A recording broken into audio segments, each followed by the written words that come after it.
¿Qué tal? Buenos días.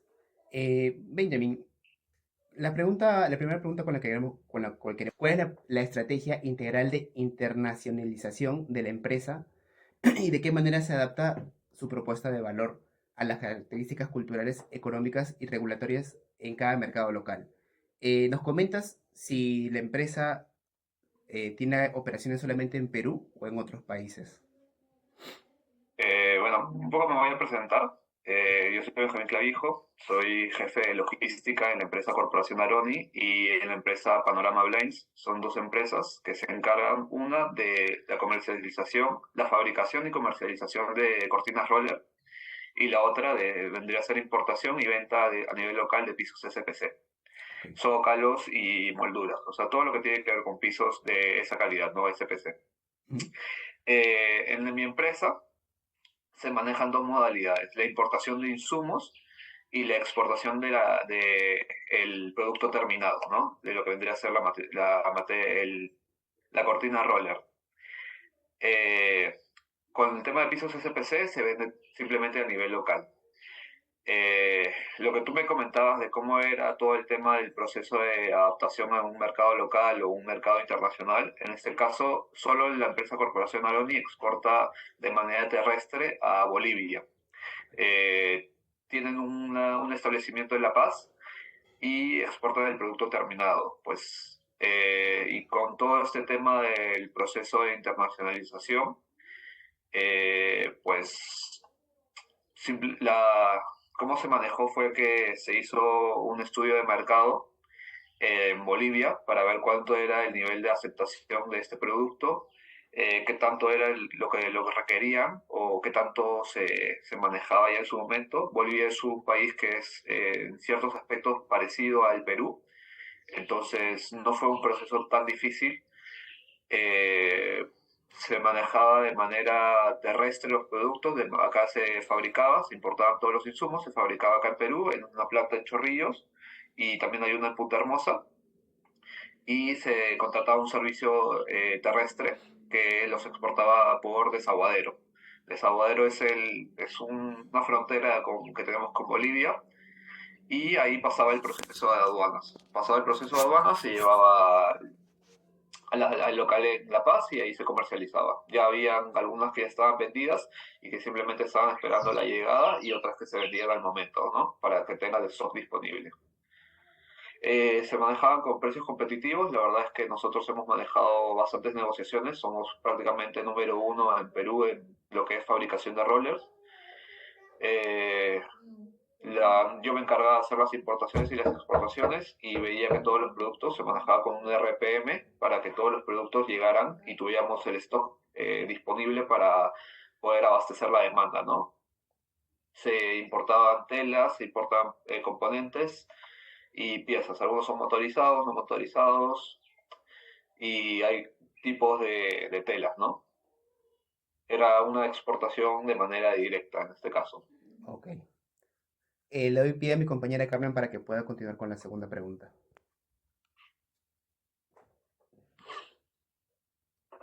Muchas gracias, Benjamín. En este caso, la segunda pregunta sería, ¿cuáles son los principales desafíos y riesgos que enfrenta una empresa en el proceso de internacionalización, como barreras arancelarias, diferencias culturales, competencia global o regulación? ¿Y cómo estos se comparan con los retos presentes en el mercado local? ¿Qué estrategias implementarías para mitigarlos? Bueno, yo creo que uno de los mayores retos podría ser los tiempos y la programación de tiempos, porque en el tema de logística, ustedes ya me imagino que en un futuro lo van a entender mejor. eh, pues al basarse todo en una importación, los tiempos, por ejemplo, de China son aproximadamente vía marítima 30 días, vía aérea 7 días, y tiene que pasar un proceso de aduanas, un proceso de nacionalización de los productos que se importan para posteriormente fabricarlos y exportarlos. Entonces, todo ese proceso puede llevar demoras. Entonces, uno de los mayores retos es planificar todo de manera ordenada, todo se planifica con un RPM para que nosotros no estuviéramos a las justas para hacer una nueva importación y que nos falte stock, ¿no? simplemente nosotros programábamos todo de manera que los tiempos eran acordes con lo que se estaba manejando, ¿no? Otro de las cosas que también, los retos que enfrentamos al momento de aperturar la empresa en Bolivia fue que el tipo de cambio y la situación sociopolítica que se manejó, hubo un régimen que, pues, con la cual nos costó bastante ingresar a ese mercado. Eh, el tipo de cambio era muy variante, muy irregular. También se manejaba un gobierno que, pues, que había burocracia, ¿no? En el momento de aperturar la empresa y pues cuando pasan los controles fronterizos, ¿no? También había temas de retrasos, era un poco difícil hacer la exportación porque ellos, Bolivia se tenía que nacionalizar ese producto, que eran los rollers, ¿no? Pasaba controles aduaneros bastante rigurosos. Eh, pues sí, nosotros para mitigarlo, pues lo que hacíamos era tratar de optimizar los tiempos, de fabricar lo más rápido posible y exportarlo para que se cumplan con los tiempos. Nosotros acá hacíamos horas extras, se planeaban las horas extras, se le pagaba al personal para que pudiera quedarse más tiempo, fabricarlo y que la exportación saliera antes para pues contemplar estos tiempos, ¿no? Nosotros más o menos ya teníamos, las primeras veces fueron las más difíciles, pero ya con el tiempo más o menos manejamos un poco mejor cuáles eran el cronograma que manejaba aduanas para las inspecciones o para ver nuestros despachos y pues cumplir con los tiempos más que nada de clientes, ¿no? Eh, el tema de los documentos también, nosotros hacíamos los documentos para las exportaciones, todo lo que vendría a ser la factura comercial en español, en inglés el commercial invoice, el packing list o la lista de empaque. También, bueno, para las importaciones se manejaban certificados de orígenes de ciertos países. Más que nada se maneja un certificado de origen cuando hay un tratado de libre comercio para pagar menos aranceles. Y al momento de la exportación no nos solicitaban, ¿no? Pero también, bueno, se hacían traducciones de factura, todo lo que vendría a ser la documentación rigurosa para las exportaciones y para la importación la manejaba yo y se manejaba con mucha rigurosidad, se revisaban mucho los documentos de importaciones y mucho más los documentos que requeríamos allá para hacer cada exportación, como lo hacíamos de Bolivia, ingresaba como importación, ¿no? Muchas gracias, Benjamín. Vamos con la tercera pregunta. Muchas gracias por el pase, compañera Carmen. Bueno, a mí me tocó formularle una pregunta sobre qué documentos y requisitos se necesita, o sea, usted necesita para sus operaciones, ¿no? La pregunta es, ¿qué documentos, certificaciones y requisitos legales son necesarios para que la empresa opere eficientemente tanto en el ámbito local como internacional? Por ejemplo, licencias, registros sanitarios, certificado de origen, cumplimientos aduaneros, orden de compra, ¿no? ¿Y cómo gestiona el cumplimiento normativo en distintos países? Bueno, para empezar, para el tema de importaciones, sí requerimos factura comercial, packing list, certificado de origen, requerimos que el HBL, que vendría a ser el documento título de propiedad del contenedor, esté bien, ¿cómo se llama?, consignado, eh, que tenga la información correspondiente, que tenga la información correcta, y todos estos documentos deben coincidir entre sí, o sea, no puede haber un documento que no coincida con el otro. O sea, toda la información tiene que estar bien documentada para un correcto proceso de nacionalización, ¿no? También se utiliza lo que es el seguro internacional. ¿Esto por qué se requiere? Porque al momento de hacer el cálculo de impuestos, tú lo que requieres primero es el valor el valor de la factura, requieres el valor del flete, el valor de los gastos en origen y el valor del seguro. Y con esos cuatro componentes se calculan los impuestos. Ya, claro, tú entras en un régimen con la partida arancelaria en la cual entras a un porcentaje de ad valorem y después se calcula el IPM, el IGB y al final la percepción. Entonces, todos estos documentos son requeridos y son importantes al momento de hacer la importación.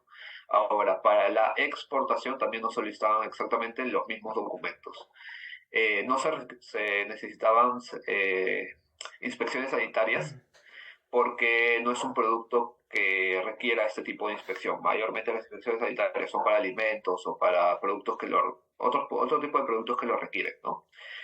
Eh, todo esto se hacía o se gestionaba mediante un agente de carga. Un agente de carga es la persona o, bueno, la entidad en este caso correspondiente de tener las negociaciones y los certificados y todos los protocolos correspondientes para realizar la importación. O sea, todos los documentos son consignados, los documentos importantes son consignados a un agente de carga y el agente de carga nos consigna esos documentos, ¿no? Ellos se encargan de hacer también el tema, bueno, un agente de carga y un agente de aduana se encargan de la nacionalización, más que nada es el agente de aduana, el agente de carga se encarga de hacer la importación, o sea, ya contratar el servicio del flete, hacer todo el tema del recojo en origen y acá también la entrega, ¿no? Y bueno, todo este proceso, estos certificados que se requieren, pues tienen que estar acordes, ¿no? Y sí, se requerían ese tipo de certificados para ya sea el hacer la importación o para hacer la exportación y que se presenten todos los documentos para que se nacionalice ese producto en Bolivia, ¿no? Eh, Bueno, disculpe que le interrumpa. Qué interesante con las respuestas que me brinda. Y un poco estoy interesado, como yo también estoy en este rubro, ¿con qué agencia, o sea, usted trabaja eh, para el contrato del agente de carga, ¿no? ¿Con qué, no, o bueno, sea, el agente de carga de por sí ya es una agencia de carga. ah, Nosotros trabajamos con 5 agencias de carga que vendrían a ser FAM Logistic. Hemos trabajado también con Heisen. Hemos trabajado también hay uno que se llama Premium International, Jet Rail Logistic y también Vaya, que ellos son nuestro agente de aduana y nuestro agente de carga, ¿no? Y para el tema de las exportaciones, el transporte ya entra como un agente de carga, se podría decir, y ellos son quienes se encargan de hacer el traslado y el proceso documentario para la exportación, ¿no? sí, sí, sí, porque tengo muy entendido que las exportaciones son más tediosas para ingresar a los sistemas que una importación. Correcto, Entonces, en una... ya precintos, número de todo eso, No, pero eso todo se requiere para la importación o para la exportación. ¿no? Lo que pasa con la importación es que todo lo hace el proveedor. El proveedor hace el 90% y nosotros hacemos prácticamente, se podría decir, el 10%. Un 70%, 30% nosotros, porque nosotros somos quienes recibimos y nacionalizamos. Pero ellos son quienes tienen que hacer la contabilidad de los productos, realizar los documentos, el packing list, el commercial invoice, todo eso se lo solicitas al proveedor, pero al momento de hacer una exportación eres tú el proveedor. Entonces tú haces ese 70% de documentos, declarar, de contratar a veces el servicio. Depende del Incoterm, ¿no? No sé si, creo que ya ustedes ya han manejado el tema de los Incoterms. Entonces hay una negociación de por medio en el cual se sabe quién asume qué. O sea, qué costos asume quién. Entonces, depende mucho del Incoterm, pero normalmente cuando es Perú se maneja que el proveedor, o sea, la persona acá en Perú que hace la exportación, maneje el costo de flete, el costo de traslado y el costo de, bueno, hay una aduana también para el momento de salida. Todo el tema de inspecciones, todo el tema de regulaciones también, a veces se requiere, algunos productos tienen que tener cierto tipo de homologaciones, tal vez con el MTC o con Digemit, Digesa. Entonces se maneja de esa manera, ¿no? Muchísimas gracias, señor Luis Benjamín. A continuación le doy pase a Diego, mi compañero Diego. Ya, está ahí. Hola Benjamín, ¿qué tal? Sí, mira, bueno, quiero más que todo hablar sobre las estructuras de costos de producción y ver cómo se desarrollan, ¿no? Más que todo, la pregunta sería, ¿cómo se estructura el sistema de costos de producción de la empresa? ¿Cómo se diferencia entre los costos fijos y variables? Y cómo estos impactan con su competitividad a nivel local e internacional. voy a explicar un poco el tema de costos fijos y costos variables. El tema de costos fijos lo ve netamente contabilidad. Ellos se encargan de hacer pagos de luz, pago de planilla, pagos, todo ese tipo de costos fijos, ¿no? Eh, Todo el tema de alquiler del local, aunque no solo, nuestro local es comprado, pero el tema de pago de impuestos por esa compra del local, no, eso se encarga contabilidad. Yo me encargo de todo lo que serían costos variables, todo lo que sería la importación de los insumos, todo lo que debería ser transporte, impuestos, aranceles, no el IGB ni el IPM, porque eso también lo hace contabilidad en el momento de la declaración anual de impuestos, su declaración anual, perdón, y su declaración mensual. Eh, Ahora, voy a explicar un poco cómo se maneja. La factura tiene ítems. En esos ítems, cada ítem tiene un costo unitario y un costo total, ¿no? O sea, si traes 500 productos y cada uno te cuesta $1, te sale todo $500. Entonces tienes tu costo unitario, que es $1, y tu costo total, que son $500, ¿correcto? Por 500 ítems, perdón, 500, no sé, cantidades, 500 unidades. Entonces, al momento de hacer la importación, tú tienes que contemplar tres costos. El valor de tu factura, todo lo que te ha salido la mercadería. El valor de la importación, todo lo que te salió, el flete, ¿cómo se llama? El gasto de aduana, el gasto de transporte, todo lo que te salió de la importación y los impuestos. Ahora, existe un cálculo que es el costo de internación, que tú sumas todo esto, o sea, no el valor de tu factura, sino todo lo que vendría a ser el costo de importación y el costo de impuestos, excepto el IGB, el IPM y la percepción, porque eso viene a ser crédito fiscal, o sea que se utiliza para hacer otros pagos, entonces no entra como un gasto. Todo eso lo sumas, al sumarlo te da un monto, lo divides entre el valor de tu factura y te da un porcentaje, eso es un porcentaje. Ese es tu costo de internación, pero en porcentaje. Entonces tú a tu valor unitario le subes este costo de este porcentaje, pongámosle, en este caso era $1 y mi costo me salió 50%, entonces mi costo unitario final es $1.50, ¿correcto? Claro. Entonces, por la cantidad que eran las 500 unidades que trajiste, te sale otro monto. Entonces, ese vendría a ser tu costo unitario que te costó el producto puesto acá. Después de todos los gastos que tuviste, la importación, los impuestos, todo eso, ¿no? Ese vendría a ser tu costo, ¿no? Tu costo unitario neto, no el bruto, sino tu costo unitario neto. Ese costo unitario eh, lo calculas con todo lo que has traído, con todas las importaciones que has hecho, y en base a eso, bueno, nosotros lo hacemos por sistema, o sea, no el cálculo de internación, sino ya el costo de todo, lo hace un sistema, directamente un sistema que tenemos que se llama Sion, y te calcula exactamente cuánto fue lo que te salió a hacer el roller. O sea, un roller, cuánto es lo que te salió. Entonces, ese vendría a ser tu costo de roller neto. Y a eso se le sube una utilidad, ¿no? Esa es la utilidad antes de gastos operativos.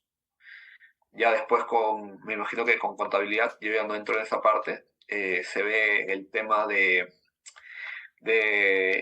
todo ese cálculo del costo de tu neto para posteriormente la venta y el cálculo de utilidades, ¿no? Y bueno, todo ese control más que nada lo hago yo, hago ese cálculo, parte es mío, parte es del sistema, lo hace el sistema, igual se corrobora. Y bueno, también con el tema de estructura de costos, se ve mucho el tema de negociar con los proveedores. Se negocian con los agentes de carga, los fletes, aunque los costos de China normalmente varían casi para LSL, o sea, no para un contenedor completo, sino para un espacio dentro del contenedor, varían casi quincenalmente, y para FSL varían dependiendo de las circunstancias, semanal, o a veces cuando hay temporada muy alta es casi diario, ¿no? Entonces constantemente se está negociando este tipo de fletes, el flete, se negocian también los precios unitarios de los productos para hacer la importación, eh, se negocia a veces con crédito, con pago a crédito, entonces es muy importante eso para un poco la eficiencia en la productividad, ¿no? Los vendedores ya tienen los costos de cuánto les salió el roller. A veces venden también materia prima únicamente, o sea, también más que nada ese cálculo le sirve también para vender materia prima, ¿no? Pero es más que nada así, es Sí, como con cámara de se seguridad. calculan los costos de fabricar un roller y venderlo al mercado, ¿no? Cierra, cierra, cierra. Estoy con cámara de seguridad. Para el tema de Bolivia también es que es prácticamente lo mismo y simplemente que también se le sumaba el costo del traslado, el costo de todo lo que te salía Rosemary, estoy con cámara de seguridad. trasladarlo, ¿no? Y se trataba de que en el transporte se contrataba el transporte más grande porque se trataba de transportar la mayor cantidad de carga posible. ¿Por qué? Porque cada producto se divide en entre el costo total, ¿no? Entonces, si metes más productos, tu costo, bueno, en este caso costo de internación o costo unitario es menor, porque estás dividiendo por más productos el costo que te salió transportado, ¿no? Y justo acotando eso, ¿qué estrategias utilizas para optimizar los costos del mercado? Bueno, las estrategias que se utilizan son las negociaciones. Las negociaciones son lo que te hacen que tus precios unitarios bajen. ¿Cómo se negocia? Con volumen. Si le compro más, me da mejores precios. ¿Y cómo hago que necesiten más? Pues ya eso se ve con el área de ventas para que venda más, para que requiramos más, para que tengamos mayores ganancias, que se hagan bien los cálculos de costos unitarios para que al final las utilidades salgan correctas, entonces tenemos las ganancias correctas. Se negocia también con los agentes de carga, los menores tiempos posibles, que tengamos el stock disponible, que haya la menor cantidad de órdenes canceladas por un tema de tiempos. Más que nada es eso, esa es la estrategia que se utiliza. También optimizar tiempos, eh, pasar los controles logísticos rápidos. Sabemos qué productos van a pasar un mayor control aduanero, menor control aduanero, qué productos salen rápidos, qué productos salen un poco más lentos. Normalmente las telas, las telas las importamos de Turquía y de China y algunas de Corea y también de Estados Unidos. Sabemos que las de China son más propensas a pasar un control aduanero. O sea, al momento de hacer la importación, tú tienes tres canales: canal verde, canal naranja y canal rojo. Canal verde es que el levante es autorizado, la aduana te da el pie para que pagues impuestos y que puedan salir con conformidad normal. La canal naranja es que pasa un control documentario, no un control físico, sino solo un control documentario, y que no se tiene que presentar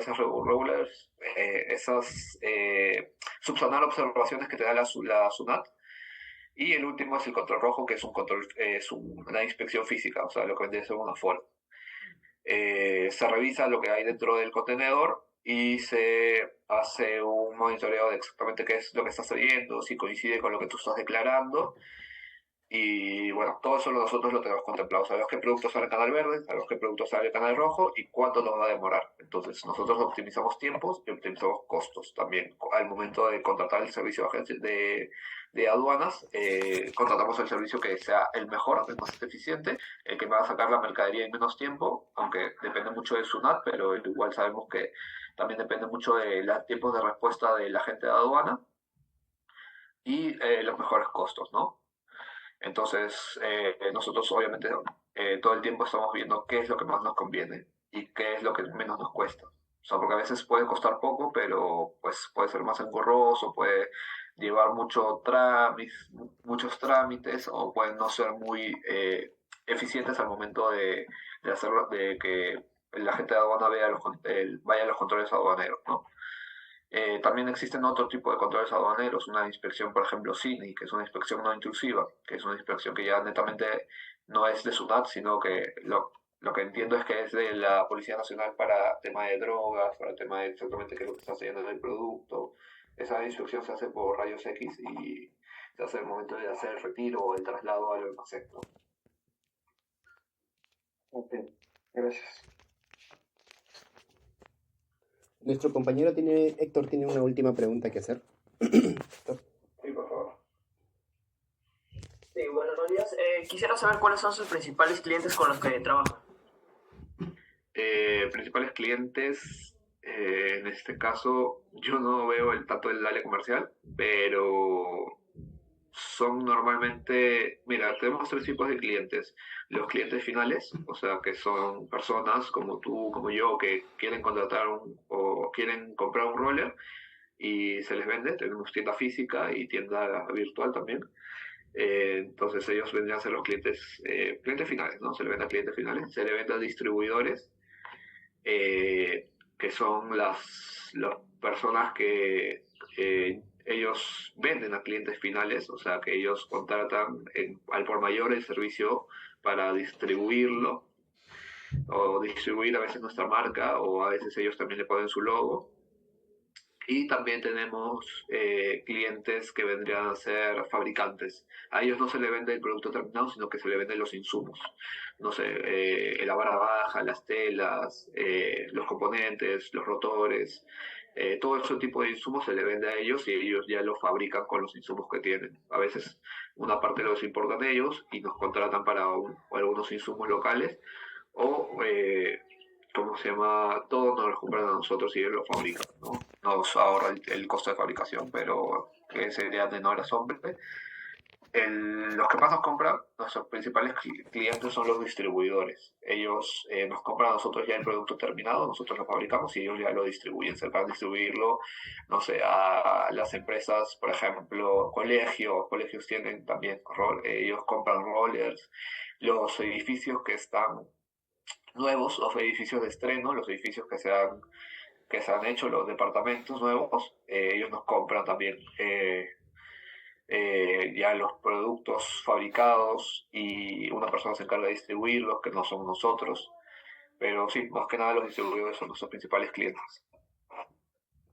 No, para finalizar, ¿no? Tengo una consulta así, un poco curiosa, ¿no?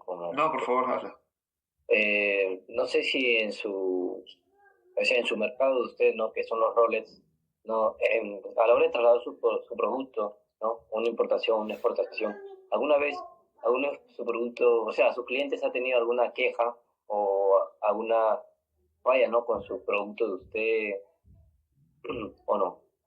Sí, mira, no se da mucho el caso porque nosotros tratamos de trabajar con los mejores proveedores, pero un tiempo trabajamos con un proveedor que nos daba tarifas bajas, o sea, tarifas muy, muy competitivas que el mercado, en el mercado no se manejaba.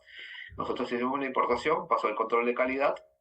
El control de calidad o sea, se fabrica y pasa un control de calidad del cual se inspecciona todo el roller que esté correctamente. Si está mal, se vuelve a hacer. O sea, ese producto es como una merma. Y si pasa el control de calidad, pues entonces está todo conforme, entonces se lleva a la venta. ¿Qué pasaba? Que a los 3 meses esa tela se volvía amarillenta por el sol. Entonces, nosotros tenemos garantía. Entonces, simplemente ese producto se devuelve y se hace con otro tipo de tela que va a pasar un mejor control y que sabemos que la tela no se desgasta, ¿no? El mismo color, el mismo producto, sin costo, se hace la reposición, ¿no? Eso fue un tiempo nomás. Ahorita ya nosotros trabajamos con proveedores únicamente que sabemos que, bueno, llevamos bastante tiempo en el mercado, entonces ya sabemos qué tipos de telas son las que funcionan, qué tipos de telas son las que no nos funcionan. Ahora, si es con un tema ya estructural también, simplemente se repone la pieza y se trae para para armarlo. Si no me equivoco, la garantía es de 1 año y está dentro del plazo que puedan venir y se les cambia el producto, se les vuelve a hacer o se les cambia alguna pieza, ¿no? Si es algo superficial, es el que se cambia una pieza, si ya es algo un poco mayor, ya se les hace el producto desde cero y se les da pues, como cumpliendo la garantía, ¿no? Ok, muchas gracias. Ok, listo. Muchas gracias, Benjamin, por tu tiempo. ¿Algún compañero que No, tenga unas últimas palabras que decir? por favor, si tienen cualquier duda, cualquier cosa que les haya quedado en el aire, no deben de hacérmelo saber. Yo con gusto se las estoy respondiendo. Ya. Vale, muchas gracias. Gracias por tu disposición.